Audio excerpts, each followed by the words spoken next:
విజయ్ ఇప్పుడు బీటెక్ చదువుతున్నాడు. అంత మెరిట్ స్టూడెంట్ కాకపోయినా ఫస్ట్ క్లాస్ స్టూడెంటే. వాళ్ళ తల్లిదండ్రులు కష్టపడి చదివించారు. అతనికి సాఫ్ట్వేర్ జాబ్ వచ్చింది. 1 ఇయర్ చేశాక అతడికి జాబ్ పోయింది. తల్లిదండ్రులకు చెప్పకుండా ఎక్కడికో వెళ్ళిపోయాడు. ఫోన్ కూడా చేయడం లేదు. వాళ్ళు ఆందోళన పడుతున్నారు. ఏదో విధంగా పోలీసుల ద్వారా అతని ఆచూకీ తెలిసింది.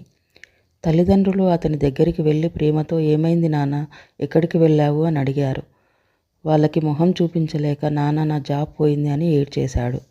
తండ్రి అతన్ని సముదాయించి "ఇది కాకుంటే ఇంకో చిన్న జాబ్ చూసుకోవచ్చు, లేదా ఏదైనా బిజినెస్ చేసుకోవచ్చు కదా నాన్న, ఎందుకు ఇలా ఎవరికి చెప్పకుండా వచ్చావు" అని తండ్రి అన్నాడు. అప్పుడు విజయ్ "ఫ్రెండ్స్ ముందు, చుట్టాల ముందు నేను ఎలా తలెత్తుకొని తిరగగలను నాన్న" అని విజయ్ అన్నాడు.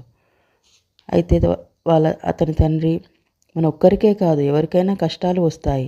మనం అప్పుడు ధైర్యంగా నిలబడి ఎదుర్కోవాలి. పెద్ద పెద్ద కోరికలు పెట్టుకోకుండా ఉన్నదాంట్లో సంతృప్తిగా ఉండాలి నాన్న" అని తండ్రి చెప్పాడు. విజయ్ ఆత్మస్థైర్యంతో చిన్న బిజినెస్ స్టార్ట్ చేశాడు.